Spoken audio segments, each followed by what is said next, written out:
Si tu as l'impression de revivre la même scène avec des acteurs différents, ce n'est pas un hasard.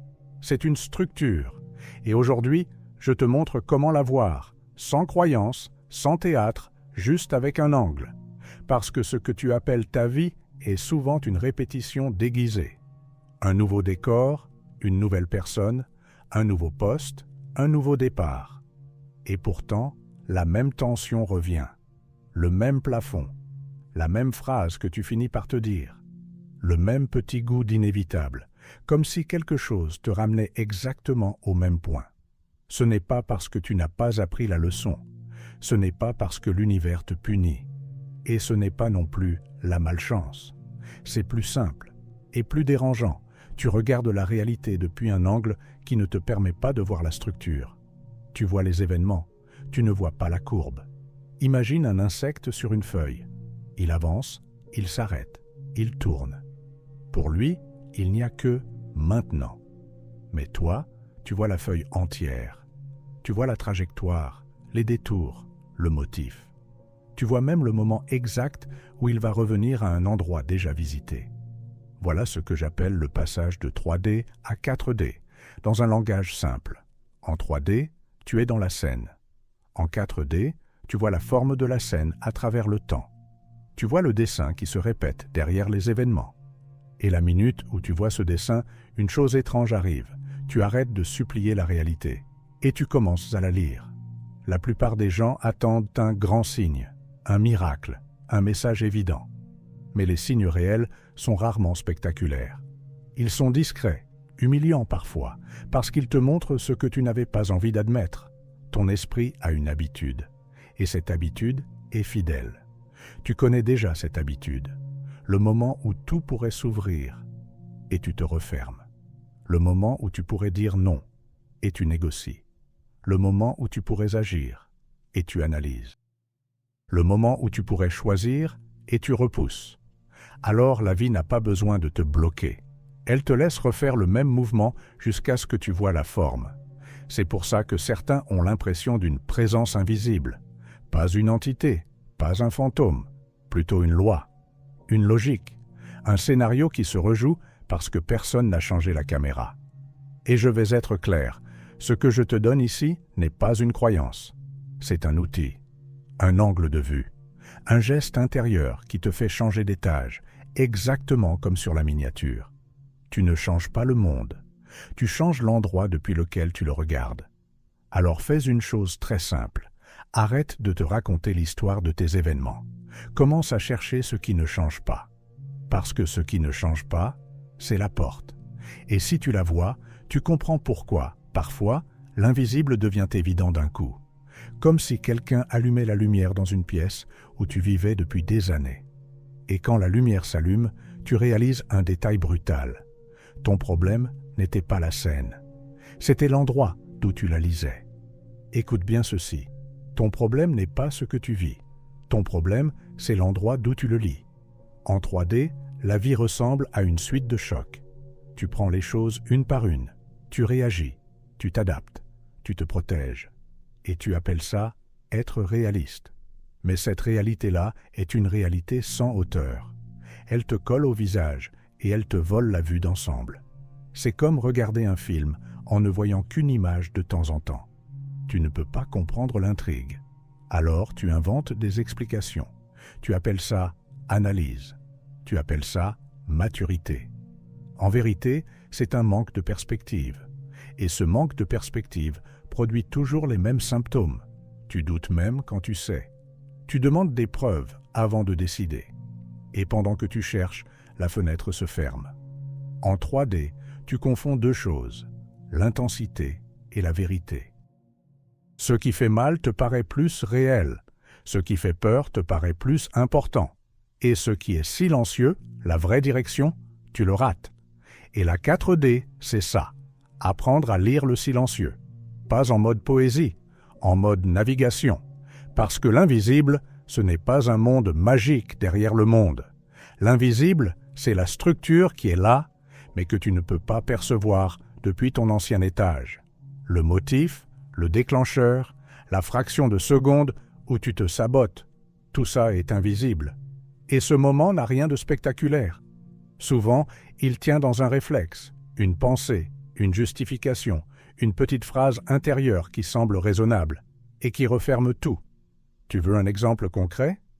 Il y a un moment où tu sens que tu devrais parler et tu te tais pour éviter un conflit. Il y a un moment où tu sens que tu devrais partir et tu restes pour être sûr. Il y a un moment où tu pourrais poser une limite et tu expliques, tu justifies, tu arrondis.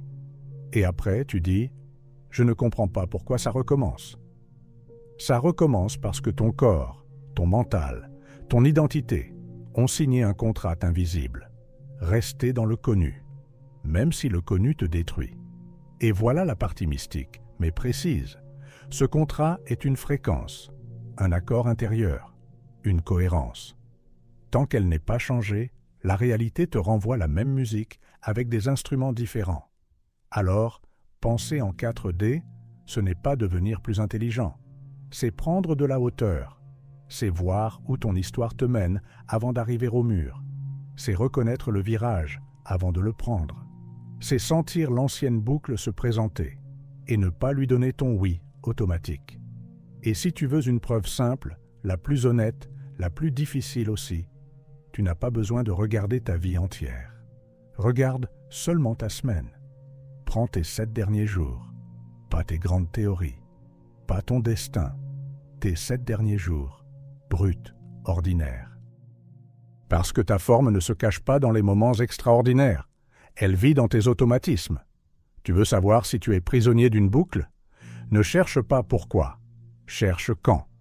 Quand est-ce que tu perds ta puissance? Quand est-ce que tu te justifies? Quand est-ce que tu te refermes?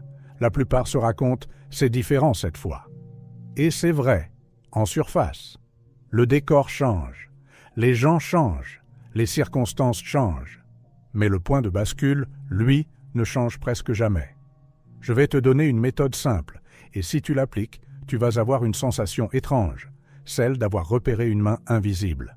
Pas une entité, une mécanique. La règle est simple, la forme apparaît toujours là où ton énergie chute sans raison logique. Tu es bien, puis un message arrive, une phrase, un silence, un détail, et ton système bascule. D'un coup, tu es en mode défense, ou en mode contrôle, ou en mode fuite. Et tu appelles ça intuition. Mais souvent, ce n'est pas l'intuition. C'est l'ancienne boucle qui vient réclamer sa place. Le 3D te fait regarder l'événement. Il a dit ça, elle a fait ça, ça n'a pas marché, j'ai peur. La 4D te fait regarder le motif. À chaque fois que je me sens évalué, je me ferme. À chaque fois que je dois choisir, je demande un signe. À chaque fois que je suis proche, je sabote. Et là, quelque chose devient évident. La vie n'a pas besoin de te punir. Tu te rejoues. C'est pour ça que le message « monte plus haut » n'est pas une motivation. C'est une instruction de navigation. Monter plus haut, ça veut dire quitter l'émotion comme tribunal, quitter le mental comme roi, quitter la réaction comme autorité. Parce qu'en bas, tout est urgent, tout est personnel, tout est dramatique. En haut, tout est structure, tout est trajectoire. Tout est choix. Tu veux un marqueur clair? Quand tu es en bas, tu te demandes « Qu'est-ce que ça veut dire sur moi ?» Quand tu es en haut, tu te demandes « Où est-ce que ça mène ?»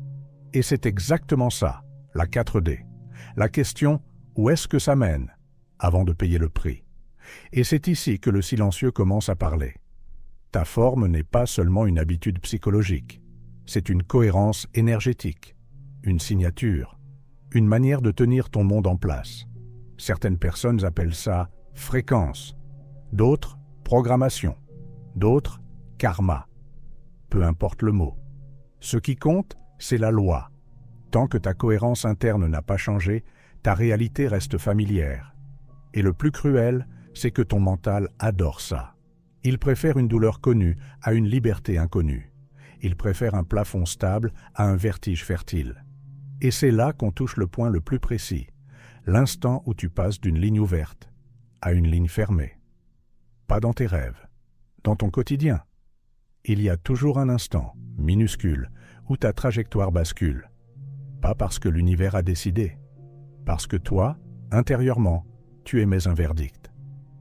La plupart des gens imaginent que leur vie change avec un grand acte, une rupture dramatique, un déclic explosif. En réalité, la majorité des destins se scellent dans une seconde silencieuse, quand tu te dis une phrase, et que ton corps y croit. Cette phrase est ton verrou. Elle peut être très raisonnable. Je vais attendre d'être sûr. Ce n'est pas le bon moment. Je ne veux pas déranger. On verra plus tard. Tu le sens?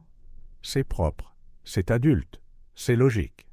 Et pourtant, c'est parfois la main qui referme l'ouverture, parce que l'ouverture ne ressemble pas à un miracle. Elle ressemble à une possibilité fragile. Et une possibilité fragile a besoin d'une chose, un observateur stable. Le cœur, c'est simple. La 4D n'est pas une théorie, c'est une stabilité d'observation. En bas, ton observation est instable. Elle saute entre peur, espoir, contrôle, doute. Alors ta réalité reste floue, incohérente, imprévisible. En haut, ton observation devient cohérente. Elle arrête de négocier.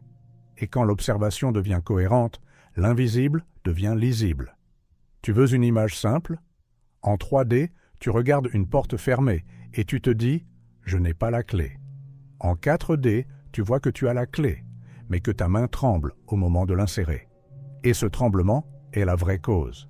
Ce que je te demande ici, ce n'est pas d'être positif. Ce n'est pas de croire plus fort. Ce n'est pas de te convaincre. C'est de repérer le tremblement. Le tremblement, c'est ce micro-signal interne qui arrive quand tu es proche d'un changement réel. Une contraction, un besoin de contrôler, une envie de vérifier, une impulsion de fuir, une urgence de demander l'avis de quelqu'un, une petite honte, une petite impatience. Et tout ça arrive avant même que tu aies une raison. Ça, c'est ton ancien monde qui se défend. Et ici, on touche à l'ésotérique sans se mentir. Beaucoup appellent ça le gardien du seuil. Le gardien n'est pas dehors. Il est dans ton système. Il protège ton identité actuelle, même si cette identité te coûte ta vie. Alors, prendre de la hauteur, c'est simple à dire, mais précis à faire. C'est devenir la personne qui ne prend plus ses micro-peurs pour des ordres. Et c'est là que tu comprends quelque chose d'immense. La réalité ne te teste pas sur tes grands discours. Elle te teste sur tes micro-verdicts. Tu peux dire « je veux changer » 1000 fois. Mais si, au moment du seuil, ton verdict réel est « pas maintenant », la forme gagne. Et voilà le point clé. Au lieu de te battre contre toi-même, tu apprends à transformer un déclencheur en direction. Tu dois comprendre une chose, ta vie ne se répète pas parce que tu es faible. Elle se répète parce que tu lis les signaux avec l'ancien logiciel. Un déclencheur arrive, ton système réagit. Et tu prends la réaction pour une vérité. C'est là que la 4D entre. La lecture 4D commence par un renversement simple, presque insultant de simplicité. Au lieu de demander « pourquoi ça m'arrive ?», tu demandes « qu'est-ce que ça essaie de me faire répéter ?» Tu sens la différence? La première question t'enferme dans l'événement. La deuxième t'élève au niveau du motif. Et maintenant, ça devient concret.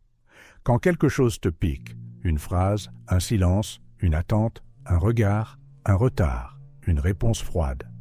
Ton mental veut immédiatement construire une histoire. Il veut t'expliquer, juger, prévoir, contrôler. Ça lui donne l'impression d'être en sécurité. Mais cette sécurité est une prison parce qu'elle te ramène au même geste. Le geste 4D, c'est de figer l'histoire et de lire la structure. Tu fais 3 mouvements très courts, très propres. Pas une méditation, pas un rituel, une décision d'angle. Premier mouvement, tu nommes la force, pas l'histoire. Pas « il me manque de respect ». Pas « elle s'éloigne ». Pas « je vais échouer ». Tu nommes la force, contrôle, attente, peur, besoin de validation, urgence, fuite, justification. Parce que tant que tu racontes l'histoire, tu es dedans. Quand tu nommes la force, tu es au-dessus. Deuxième mouvement, tu poses la question 4D. Si je laisse cette force conduire, où est-ce que je vais dans 24 heures? Et ne réponds pas en poésie. Réponds en trajectoire. Tu sais déjà. Tu vas dans le silence, dans la tension, dans l'évitement, dans l'excuse, dans le même mur. Et c'est là que tu reprends ton autorité, parce qu'une fois que tu vois la trajectoire, tu ne peux plus faire semblant que tu ne sais pas. Troisième mouvement. Tu choisis l'action inverse, minimale. Pas l'action héroïque, pas la révolution. L'inverse, minimal. Celui qui casse la boucle sans drame. Si ton réflexe est de vérifier, l'inverse minimal, c'est de ne pas vérifier. Si ton réflexe est de te justifier, l'inverse minimal, c'est une phrase claire, courte, sans défense. Si ton réflexe est d'attendre un signe, l'inverse minimal, c'est une décision propre, même petite. Si ton réflexe est de fuir, l'inverse minimal, c'est un pas vers l'endroit qui te rend vivant. Tu sens ce que ça fait? Tu ne combats pas le déclencheur. Tu l'utilises comme un panneau de signalisation, parce que l'invisible, c'était la force cachée derrière tes réactions. Et quand tu la vois, tu découvres quelque chose de presque choquant. Tu n'étais pas bloqué, tu étais piloté. Dans le langage New Age, on dirait « tu obéissais à une fréquence ». Dans un langage plus sec, on dirait « tu obéissais à un automatisme ». Mais dans les deux cas, la loi est la même. Ce que tu répètes, tu l'entretiens. Et là, la miniature prend tout son sens. Monte plus haut. Monter plus haut, ce n'est pas fuir ta vie. C'est la lire depuis un étage où elle devient lisible. La plupart des gens veulent changer la scène. Ils changent de ville. Ils changent de partenaire. Ils changent de méthode. Ils changent de promesse. Mais ils emportent le pilote.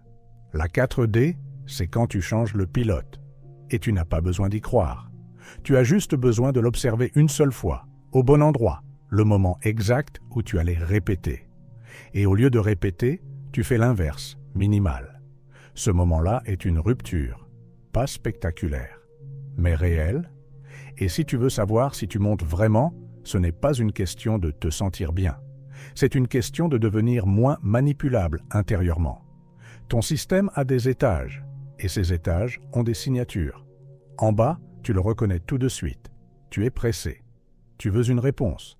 Tu veux une preuve. Tu veux une certitude. Tu veux que la réalité se comporte maintenant. Et plus tu veux, plus tu serres. Plus tu serres, plus ça glisse. En haut, c'est l'inverse. Il y a une stabilité, une sobriété, une clarté froide.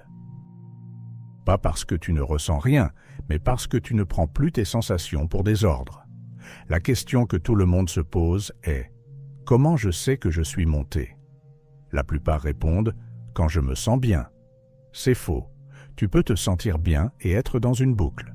Tu peux te sentir mal et être au bord d'une libération. Le vrai signe que tu montes, c'est que tu deviens moins manipulable intérieurement, moins manipulable par le besoin d'être compris, la peur d'être mal vu, l'envie de tout contrôler, l'obsession du timing parfait. Parce que ces choses-là sont des fils invisibles, et tant qu'ils existent, tu peux croire que tu décides, alors que tu obéis. La vérité, c'est celle-ci. La réalité répond à l'endroit où tu mets ton autorité. Si ton autorité est dans l'émotion du moment, tu es en bas. Si ton autorité est dans une lecture de trajectoire, tu montes. C'est pour ça que certaines personnes semblent avoir une chance insolente. En réalité, elles ont une hauteur insolente. Elles sentent le moment où une boucle veut les reprendre. Et elles ne négocient pas. Première marche, tu arrêtes de demander la permission. Pas aux autres seulement. À la vie, à l'univers, à ton passé. Tu n'attends plus le signal parfait pour faire ce que tu sais déjà. Deuxième marche, tu simplifies. Quand tu es en bas, tout devient complexe. Tu as besoin de 1000 détails.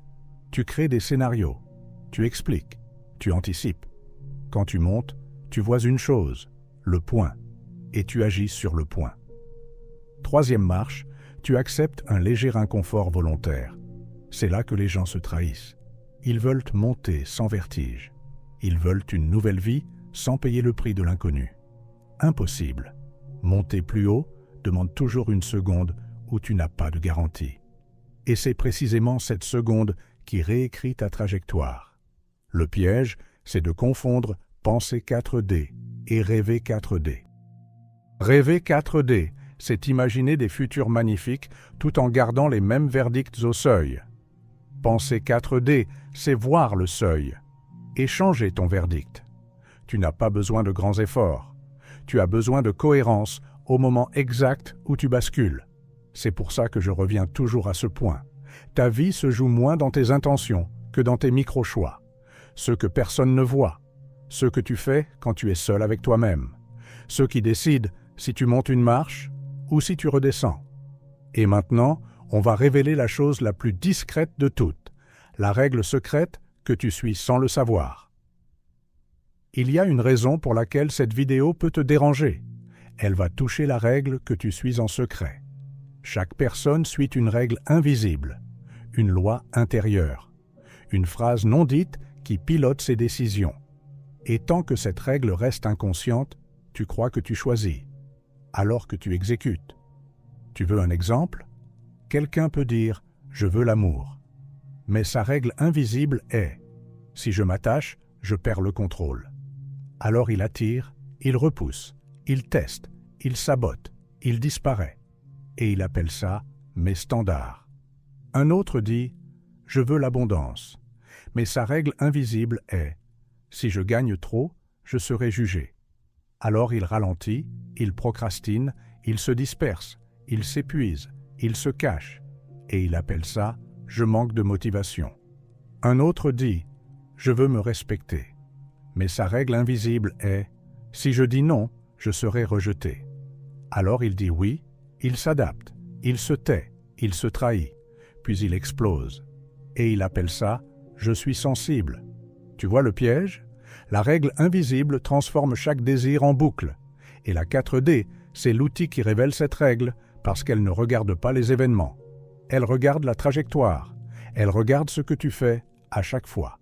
Alors, on va le faire ensemble, de manière simple, directe, sans théâtre. Choisis un seul domaine où tu sens la répétition.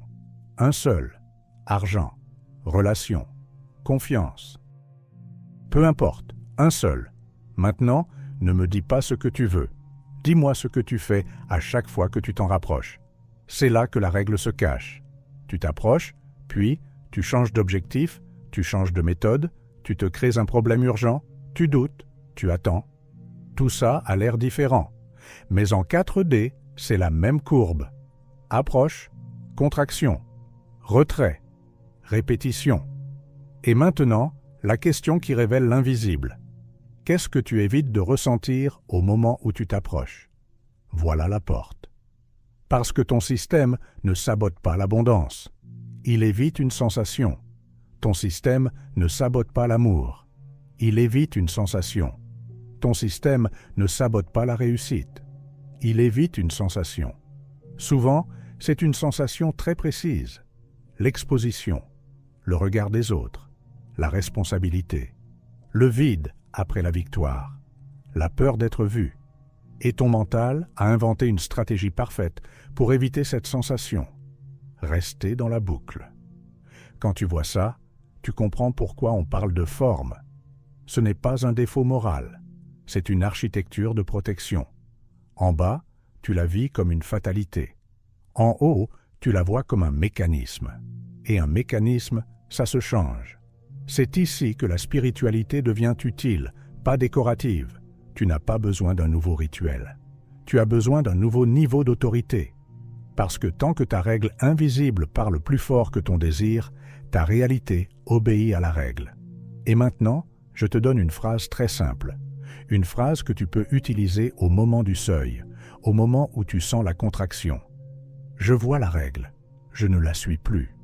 Ce n'est pas une affirmation magique, c'est un acte de conscience, c'est un positionnement d'observateur. La 4D, au fond, c'est ça. Tu deviens capable de te regarder agir, au lieu d'être possédé par l'action. Et quand tu peux te regarder agir, tu peux choisir. Et quand tu peux choisir, la boucle perd sa force.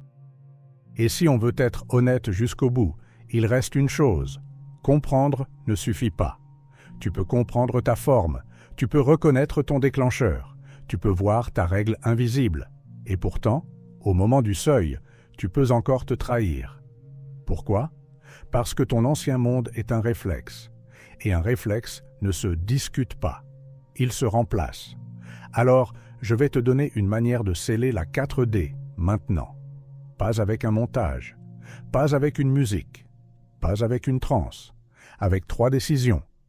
Première décision, je choisis la hauteur, pas l'humeur. Ça veut dire, je ne décide pas depuis ce que je ressens dans l'instant. Je décide depuis la trajectoire. La question est, où est-ce que ça mène? Et tu sais répondre. Deuxième décision, je traite le déclencheur comme un panneau, pas comme un verdict. Le déclencheur n'est pas une preuve que tu dois reculer. C'est souvent la preuve que tu es proche de quelque chose de réel. Alors tu fais ce que la 4D fait. Tu nommes la force, tu vois le motif, tu choisis l'inverse, minimal. Troisième décision, je casse la règle, même si c'est inconfortable. Et écoute bien, tu n'as pas besoin de casser toute ta vie. Tu as besoin de casser une seule seconde, celle où tu allais obéir. Une seule seconde peut changer une ligne entière. C'est ça, le secret que les gens confondent avec manifestation. Ce n'est pas l'univers qui t'offre une réalité nouvelle. C'est toi qui arrêtes d'alimenter l'ancienne. Et quand tu arrêtes d'alimenter l'ancienne se vide. Elle perd sa densité. Elle devient évidente. Et tu la traverses. Alors voici mon défi, très simple, pour les prochaines 24 heures. Ne cherche pas à réussir. Cherche à monter. La prochaine fois que tu sens la contraction, le besoin de vérifier, d'attendre, de te justifier, de fuir, de contrôler, fais une seule chose. Pose la question 4D. Où est-ce que ça mène? Puis fais l'inverse minimal. C'est tout. Et si tu veux ancrer ça dans ton système, écris en commentaire une phrase courte, pas pour moi, pour toi. Une phrase qui marque ton nouveau niveau. Par exemple, « Je monte » ou en français, « Je prends de la hauteur » parce que ce que tu déclares dans la clarté devient ton nouveau point de référence. Et c'est exactement là que tout devient évident, même l'invisible, quand tu ne regardes plus ta vie depuis le sol, mais depuis l'œil d'en haut. Regarde ce qui se révèle, et cette fois, reste en haut, au moment du seuil. Et cette fois, reste en haut, au moment du seuil.